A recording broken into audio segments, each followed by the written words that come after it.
Bonjour à tous.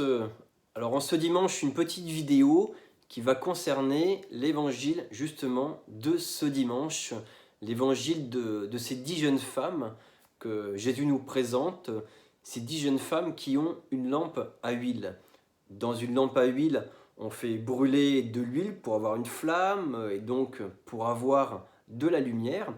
Et ici, il y a 5 jeunes filles qui auront suffisamment d'huile pour leur lampe, tandis qu'il y a 5 autres jeunes filles qui n'auront pas suffisamment d'huile pour cette lampe. Alors les moins prévoyantes demandent aux 5 filles plus prévoyantes de leur donner de l'huile.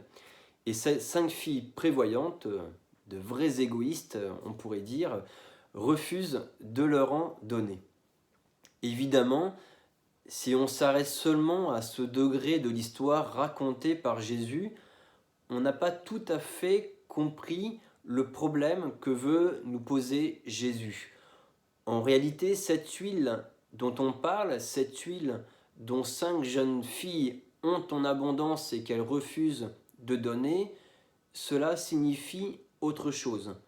Cela signifie en particulier que nous possédons parfois des choses qu'il ne nous est pas possible de partager.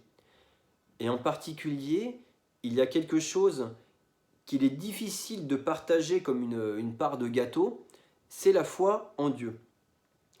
Cela semble paradoxal, mais la foi, le fait de croire en Dieu, on ne peut pas le prendre dans les mains pour le donner à quelqu'un d'autre.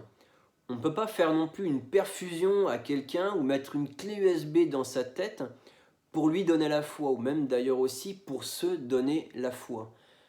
La foi en Dieu, c'est un cadeau de Dieu, et personne sur terre, même la personne qui nous aime le plus au monde, ne peut prendre un peu de foi qu'elle aurait en surplus pour nous la donner. La foi, ça se partage, mais pas tout à fait comme un gâteau ou comme une clé USB.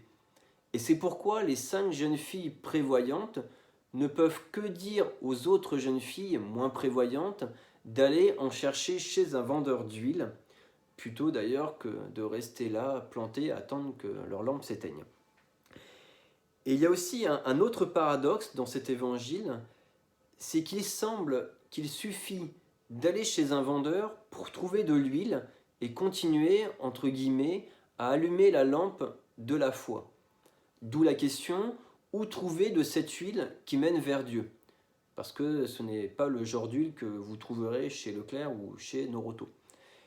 Cette huile de Dieu, cette huile qui maintient en nous la lumière de la foi, c'est une huile que nous n'avons pas, nous, en abondance, aucun d'entre nous.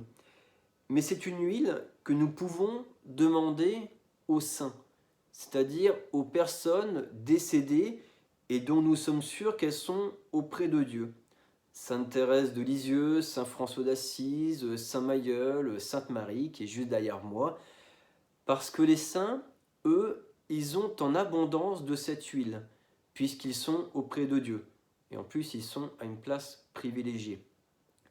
Et le dernier en date de ces saints, c'est le bienheureux Carlo Acutis, ce jeune Milanais qui est décédé à 15 ans.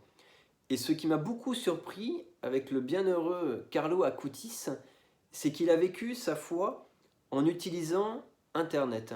Donc les yeux sur l'écran, comme vous en ce moment, et le cœur tourné vers Dieu.